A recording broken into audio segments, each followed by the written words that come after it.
wabarakatuh. Selamat pagi kawan Citra, kembali lagi bersama saya Ida Karismatika, psikolog klinis Rumah Sakit Citra Husada Jember. Tonton acara ini sampai selesai ya, karena di akhir acara kita ada giveaway yang diselenggarakan oleh Polipsikologi Rumah Sakit Citra Husada Jember. Oke, stay tune. Kali ini kita akan membahas topik yang sangat menarik dan pastinya ditunggu-tunggu, yaitu tentang toxic relationships. Kawan Citra semua pasti sudah tahu apa itu namanya relationship ya. Relationship dalam suatu hubungan antara seseorang dengan orang yang lain, bisa juga antar teman, keluarga, sahabat, atau juga antar kelompok masyarakat. Nah, dalam suatu hubungan pasti yang namanya kultur itu sangat mempengaruhi ya. Beda budaya, beda juga bagaimana cara kita menjalin hubungan antar manusia. Jadi misalnya kita nih di kultur Indonesia yang orangnya tipikalnya memang kolektif, suka ngumpul, suka silaturahmi. Beda dengan orang yang di barat sana yang cenderung individual. Jadi dalam menyikapi apa itu relationship dan bagaimana cara kita menjalin hubungan antar orang satu dengan orang yang lain atau keluarga kita sendiri pastinya juga berbeda. Nah, dari sini pun kita sudah tahu sebenarnya bahwa untuk menilai apakah suatu hubungan itu berjalan dengan baik atau tidak pastinya akan berbeda-beda antar individu. Kita nggak bisa banding-bandingkan. Misalnya kita bandingkan pacar kita atau suami kita dengan suami orang lain, atau kita membandingkan cara kita berkomunikasi dengan pasangan dengan cara pasangan yang lain dalam berkomunikasi. Oh, suamiku kok gini ya, orangnya cerewet misalnya, atau misalnya orangnya suka ngeritik, atau misalnya orangnya kok pendiam. Kok beda ya sama suami kakakku sendiri, atau beda dengan ayahku sendiri yang orangnya komunikatif sekali dan orangnya juga hangat. Nah, jadi persepsi tentang hubungan itu pasti antar individu juga berbeda. Bagaimana dia merasakan kenyamanan, bagaimana dia merasakan keamanan. Yang penting jangan bandingkan ya, jangan bandingkan level atau derajat kenyamanan suatu hubungan kita dengan orang lain. Pasti akan sangat berbeda karena semuanya itu sangat relatif ya. Jadi yang terpenting poin utamanya adalah kita harus menyadari siapa, bagaimana, mengapa diri kita dan keluarga kita atau orang-orang terdekat di sekitar kita. Itu kuncinya. Oke, jadi kuncinya sadari ya, sadari here and now. Sekarang, saat ini, di sini. Kita dan keluarga kita atau pasangan kita ya. Jadi itu adalah kunci dalam kita menjalin hubungan dengan baik dengan relasi kita atau partner kita. Nah, ketika dalam proses menyadari ini, misalnya kita tahu bahwa ada hal yang misalnya membawa dampak yang negatif terhadap fisik atau psikis kita, nah kita perlu waspada nih. Jangan-jangan kita sedang terlibat dalam suatu hubungan yang negatif atau bahkan cenderung kekerasan. Nah, dalam bahasa bekennya, kalau memang dalam suatu hubungan itu melibatkan atau disertai dengan kekerasan, baik secara emosional, psikologis maupun fisiologis, maka itu masuk dalam kategori abusive relationship atau hubungan dengan kekerasan yang dalam bahasa bekennya namanya toxic relationship. Seperti yang kita tahu sendiri, toxic itu kan maknanya atau artinya itu kan racun ya. Ya kebayang dong gimana suatu hubungan yang meracuni diri kita baik secara emosional, psikologis maupun fisiologis, pasti sangat tidak nyaman.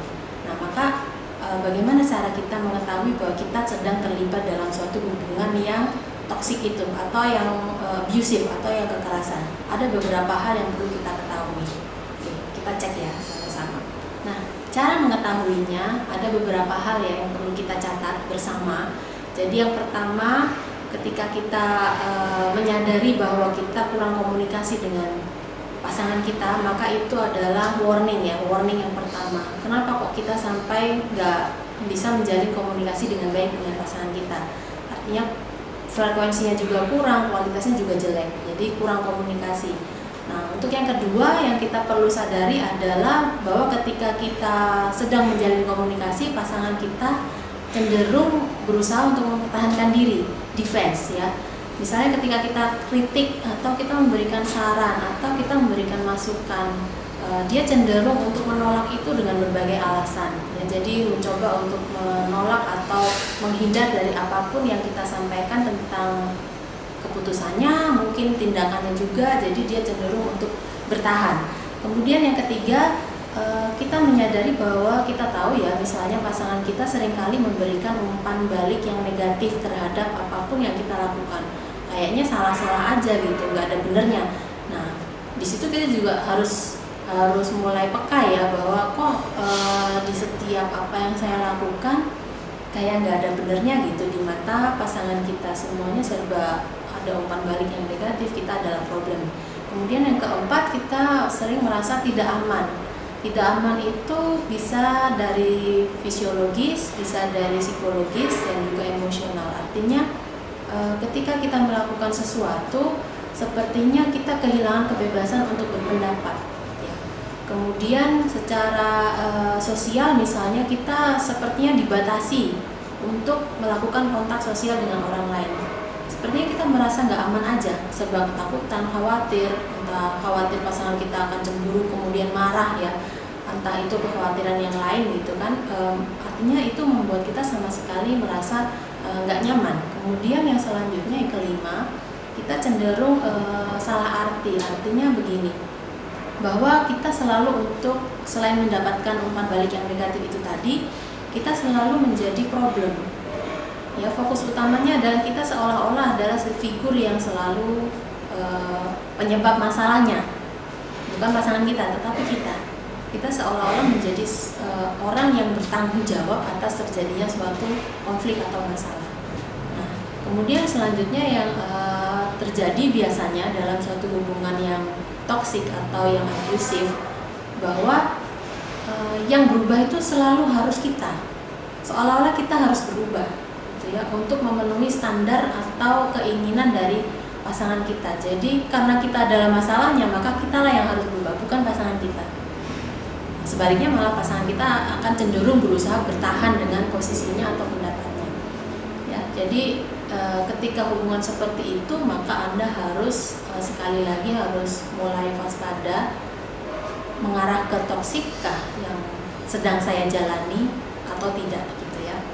Kemudian yang ketujuh, jadi selain kita juga selalu merasa disalahkan, juga selalu dibatasi oleh aturan-aturan. Ya, jadi ruang gerak kita semakin terbatas.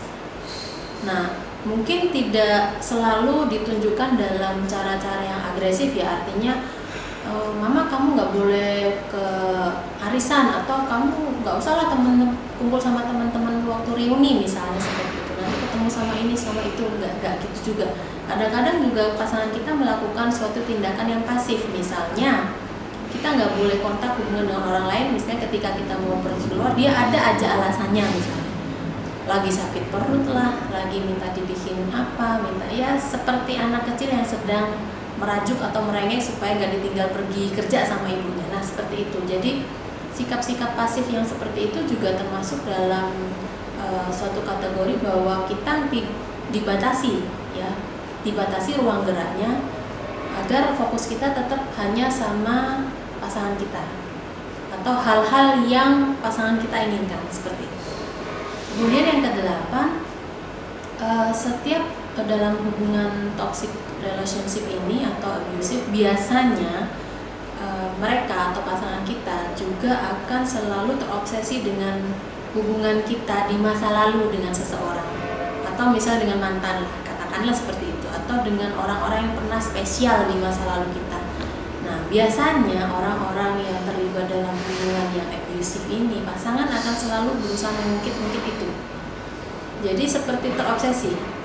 Ya, jadi ada apa-apa dikaitkannya dengan mantan, ada apa-apa nanti curiganya, kepikirannya ke mantan. Jadi seolah-olah semuanya dikait-kaitkan dengan masa lalu, hubungan di masa lalu, padahal enggak juga gitu kan. Kemudian ke-9, ketika Anda menyadari bahwa ada perilaku beresiko yang dilakukan oleh pasangan, maka Anda juga harus waspada, apalagi jika perilaku resikonya ini secara hukum itu ilegal. Jadi maka Anda dan keluarga Anda pastinya akan beresiko untuk berhadapan dengan hukum. Nah, ini yang sudah tidak bisa ditoleransi ya. Seharusnya ini segera disadari oleh Anda sebagai pasangan bahwa dalam satu hubungan pernikahan Anda ini pasti ada masalah. Nggak mungkin nggak. Ketika pasangan kita berhubungan dengan hukum dan itu sifatnya ilegal, ya pasti kita juga akan terbawa gitu. Secara langsung ataupun tidak langsung dampaknya pasti akan dirasakan oleh kita. Jadi 9 hal inilah yang perlu Anda cek lagi, cek recheck ya. Kira-kira kemungkinannya ada nggak dalam hubungan Anda dengan pasangan Anda, entah suami, tunangan, atau pacar. Seperti itu. Nah, setelah kita cek recheck itu tadi, misalnya ada beberapa orang yang memang sudah menyadari bahwa dia berada dalam suatu hubungan yang abusive atau dengan kekerasan. Tapi anehnya ada beberapa ya, bahkan banyak dari korban tersebut, ya kita katakan korban karena ini abusive, berarti kan ada korban ya, dan juga ada pelaku. Dari beberapa korban tersebut, sebagian besar justru sulit untuk mengentaskan dirinya dari kondisi ini. Artinya dia seolah-olah terikat dengan pelakunya, atau dia nggak bisa lari, nggak bisa mengambil keputusan atas hidupnya yang dia sedang dalam kondisi toxic relationship. Nah, setelah kita cek dan recheck, memang beberapa orang menyadari bahwa dia sedang dalam hubungan yang abusive atau dengan disertai kekerasan, ya, jadi toxic. Nah, tapi anehnya dari beberapa korban, bahkan sebagian besar korban, ya kita katakan korban karena dia memang memiliki dampak atau terkena dampak kekerasan dalam suatu hubungan. Jadi sebagian besar korban ini justru sulit untuk mentas dari permasalahan tersebut. Artinya dia sulit untuk mengakhiri hubungan yang penuh dengan racun itu tadi ya. Jadi ini namanya gejalanya. Kalau dia memang sulit untuk lari dari permasalahan ini atau mentas dari masalah ini, bisa jadi dia terkena yang namanya Stockholm Syndrome.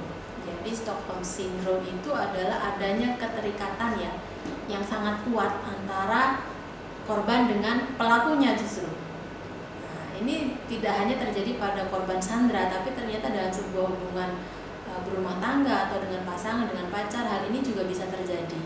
Nah, beberapa kondisi yang turut serta dalam mengembangkan Stockholm Syndrome itu ada beberapa hal ya. Jadi ada 4 kondisi. Yang pertama adalah adanya ancaman dari si pelaku. Dalam hal ini pelaku kalau pasangan kita berarti kan pasangan. Adanya ancaman dari pasangan ketika kita berusaha untuk pergi dari dirinya atau berusaha putus misalnya.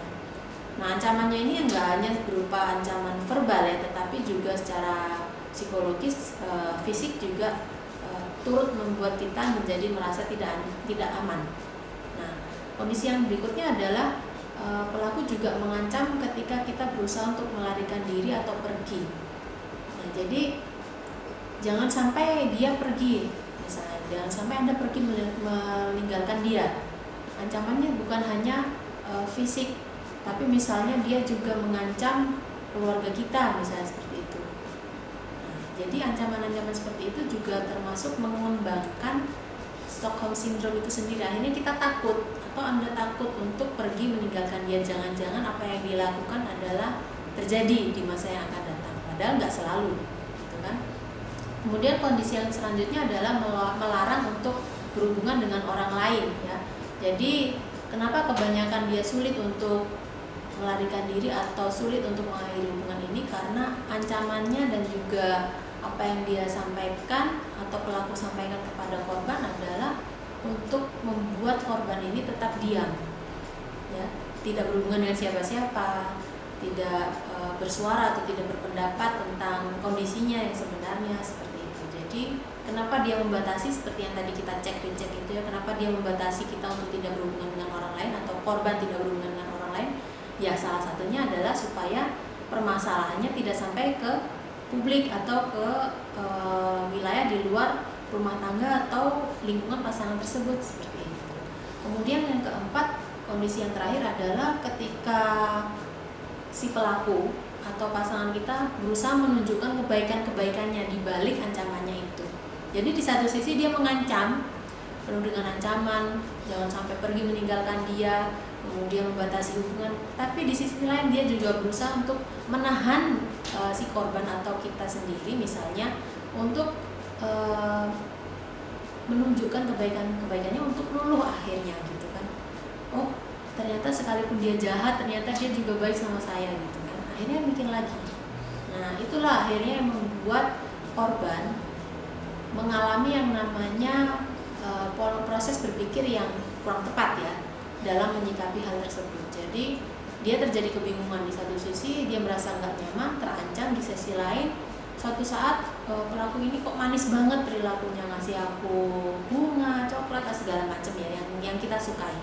Jadi di situ kita akhirnya bisa terjadi suatu proses berpikir yang kurang tepat dalam menyikapi hal tersebut, sehingga kita memunculkan suatu coping, melakukan penyesuaian yang juga kurang tepat dalam menyikapi atau mengakhiri hubungan yang penuh dengan racun itu.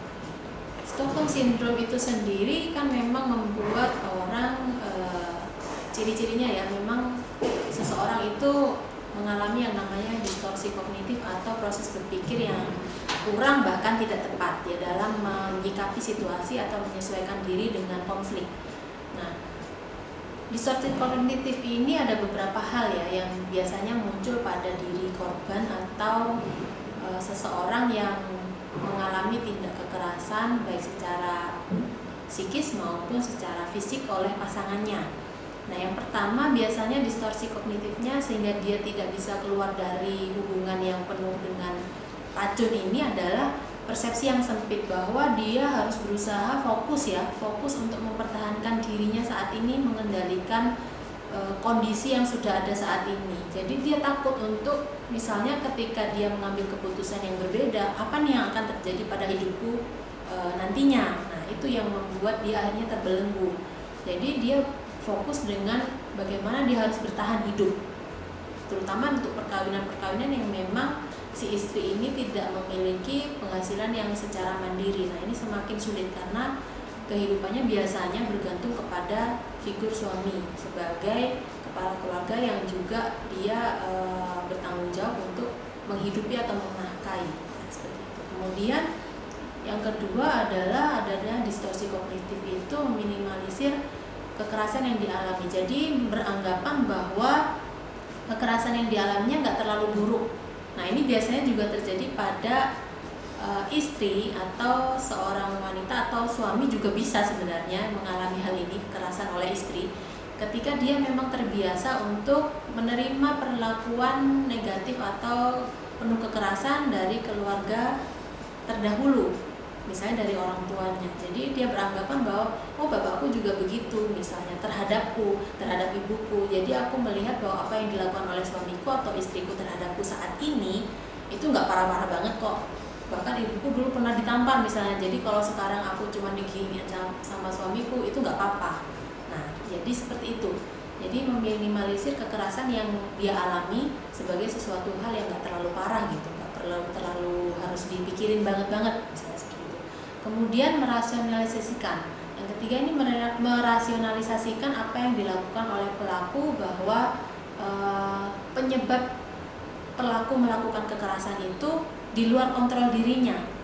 Nah, jadi seolah-olah pelaku ini tidak menyadari apa yang dilakukan adalah suatu tindak kekerasan terhadap korban. Nah, itu biasanya yang membuat yang distorsi kognitif yang muncul pada pikiran si korban, bahwa dia berpegang teguh, berprinsip atau berpendapat misalnya bahwa apa yang dilakukan oleh suami saya atau istri saya terhadap saya itu adalah di luar kontrol dirinya, di luar kesadarannya. Artinya berarti kita mencoba untuk mentoleransi itu gitu, bahwa itu bukan salah dia, bukan salah suami kita, karena dia nggak bisa ngontrol, nggak bisa sadari itu. Kita memaklumi, kita memaafkan, seperti itu. Kemudian yang keempat ada distorsi kognitif yang cenderung menyalahkan diri sendiri. Artinya bahwa apa yang diterima, kekerasan yang diterima oleh korban dari pelaku itu sebabnya adalah murni karena kesalahan atau problemnya berpusat pada si korban, bahwa dia layak untuk menerima kekerasan ini karena memang dia salah misalnya seperti itu. Tapi sekali lagi yang namanya suatu hubungan memang beda-beda sih relatif antara satu pasangan dengan pasangan lain, tapi ketika dampak fisiologis dan psikologisnya cenderung negatif, tidak menyenangkan, bahkan terjadi kekerasan, ya itu perlu kita aware gitu ya. Kemudian yang kelima, distorsi kognitifnya biasanya si korban ini melihat bahwa dirinya inilah yang, karena dia sudah tadi berpikir bahwa dirinya lah yang salah ya, sehingga menjadi marah si pelakunya. Kemudian ada lagi pendapat yang lain bahwa tidak ada orang lain lagi yang bisa mencintai dia, mencintai korban selain pelaku. Nah itu yang biasanya dramanya di sana, karena dia merasa bahwa kalau bukan suamiku siapa lagi yang mau sama saya, kalau bukan dia siapa lagi yang mau menafkahi saya dan anak-anak saya, misalnya seperti itu.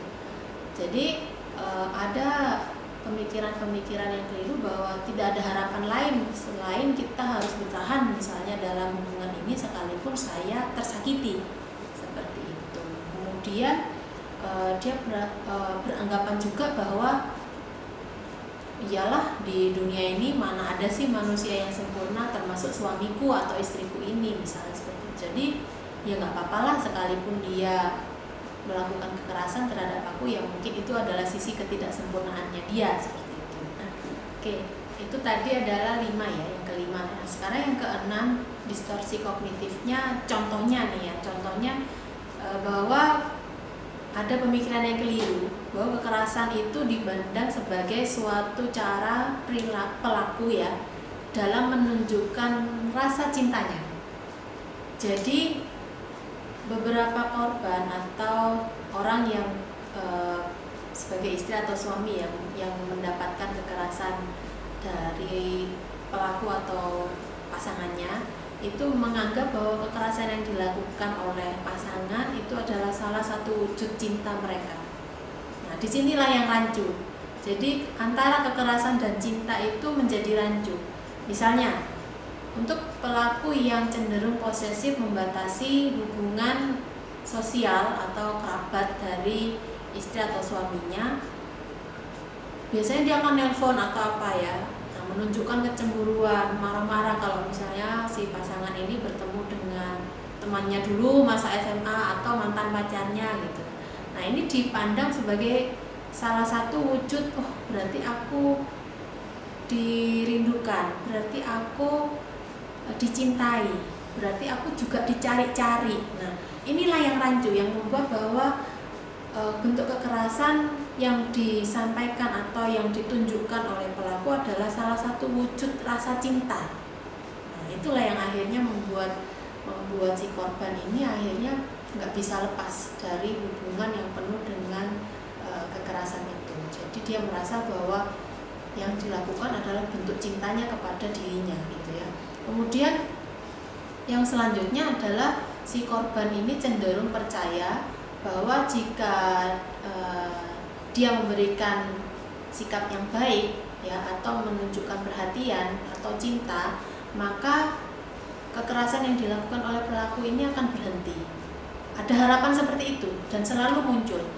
Dia meyakini bahwa kalau aku berbuat baik sesuai dengan apa yang dia mau, berubah dari diriku yang tadinya misalnya jati dirinya juga berubah ya, maka nanti pelaku juga akan berhenti melakukan kekerasan. Nah, ini yang cukup besar karena sewaktu-waktu memang pelaku menunjukkan rasa cintanya yang membuat si korban ini akhirnya menjadi galau gitu kan. Jadi ketika aku berbuat baik, ada harapan besar yang sangat besar bahwa pelaku akan berhenti melakukan kekerasan terhadap dirinya. Nah, siklusnya ini bahkan akan selalu muter itu terus. Karena udah terbaca polanya seperti itu biasanya. Kemudian selanjutnya yang membuat distorsi kognitif ini semakin berlanjut adalah si korban ini selalu percaya bahwa dia benar menyayangi pelaku, dia benar-benar cinta, benar-benar sayang kepada pasangannya. Karena apa? Dia nggak serasanya itu terikat banget gitu ya. Apa-apa kayaknya aku dibutuhkan ya, misalnya, tapi di satu sisi juga suamiku atau istriku juga menunjukkan bahwa dia penuh dengan kasih sayang. Jadi dia meyakini benar bahwa dia sangat menyayangi atau mencintai pelaku, dan sepertinya kalau dia harus pergi meninggalkan pelaku maka akan terjadi hal-hal negatif yang terjadi pada dirinya sebagai korban ataupun kepada pelaku, sehingga timbul belas kasihan seperti itu. Nah, kemudian yang selanjutnya biasanya korban ini percaya, meyakini betul bahwa sekalipun nanti dia berpisah dari dari pelaku, maka di suatu saat yang akan datang pelaku ini akan datang dalam hidupnya, sekalipun misalnya mereka berpisah karena pelaku ini melakukan perilaku beresiko yang tadi saya ceritakan, seperti berhubungan dengan hukum, masuk penjara, mereka berpisah karena perceraian dan lain sebagainya. Tapi karena pernah diancam, jangan pergi meninggalkan aku, atau nanti kamu akan begini begitu kalau kamu meninggalkan aku. Nah, ini akhirnya menimbulkan keyakinan dalam diri korban bahwa suatu saat nanti sekalipun saya berpisah dengan dia, pasti saya akan dicari. Nah, itu yang membuat akhirnya siklusnya ini muter terus, nggak selesai-selesai. Nah, itu tadi penjelasan saya terkait toxic relationship ya. Bagaimana cirinya, kemudian apa saja distorsi kognitif atau proses berpikir yang keliru yang akhirnya membuat terbelenggu, tidak bisa mentas dari masalah. Nah, ini ada beberapa pertanyaan yang masuk dari kawan Citra semua. Ada 2 aja yang kita ambil karena sebagian besar kurang lebih hampir sama. Pertanyaannya seperti ini ya.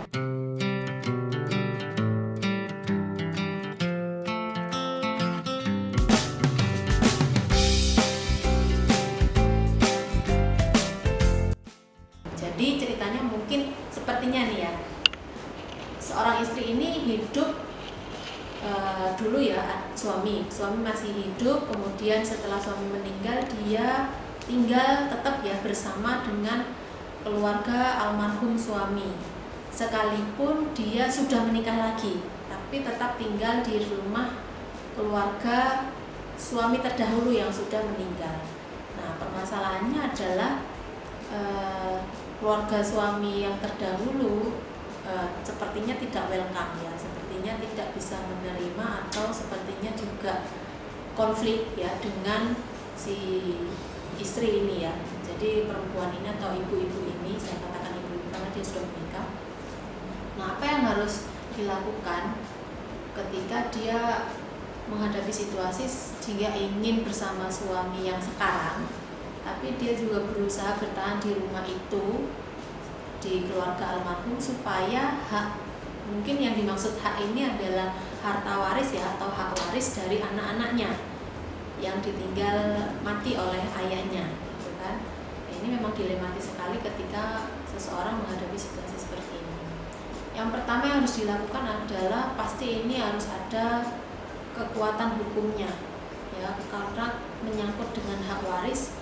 Kalau memang ingin mendapatkan kejelasan tentang hal itu, seharusnya secara detail disampaikan ya, tertulis siapakah pemegang harta tersebut ketika anak masih di bawah umur. Karena kalau memang belum cukup umur, belum dewasa, memang biasanya harta waris ini tidak bisa diberikan sepenuhnya kepada si anak yang sudah ditinggal mati oleh pemberi warisan tersebut, gitu ya. Jadi ini memang harus jelas bagaimana hukumnya secara tertulis ya.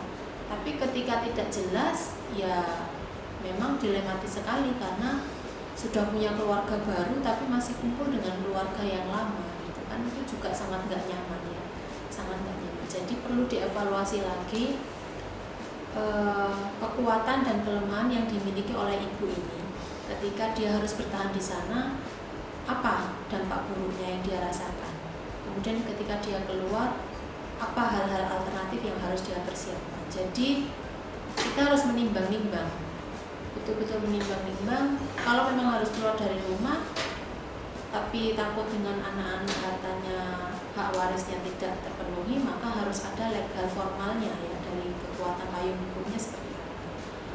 Tapi kalau ketika kita memang sudah merasa nggak nyaman ya Kalau ini dilepas aja, dan percayalah bahwa suatu saat nanti ketika memang kita berusaha dengan baik, dengan sungguh-sungguh, semuanya akan baik-baik saja.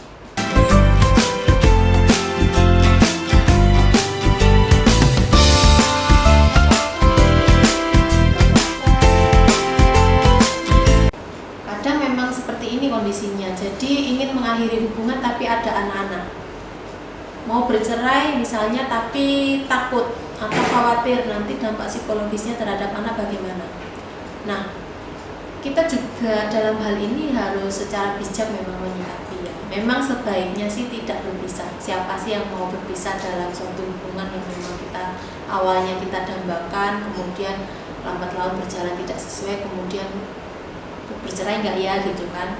Siapa sih yang mau kayak gitu? Semuanya pasti saya yakin nggak ada yang mau mengalami hal-hal yang pahit seperti ini, terutama ketika sudah ada anak. Nah, tapi di satu sisi ketika memang kita bertahan, tapi dalam situasi kondisi keluarga yang memang sudah komunikasinya nggak bagus, kemudian tetap satu rumah tapi kita nggak saling sapa, nggak saling tegur, isinya berantem, bukankah itu justru membawa dampak yang buruk terhadap anak-anak kita? Dia tidak mendapatkan figur yang baik juga gitu kan.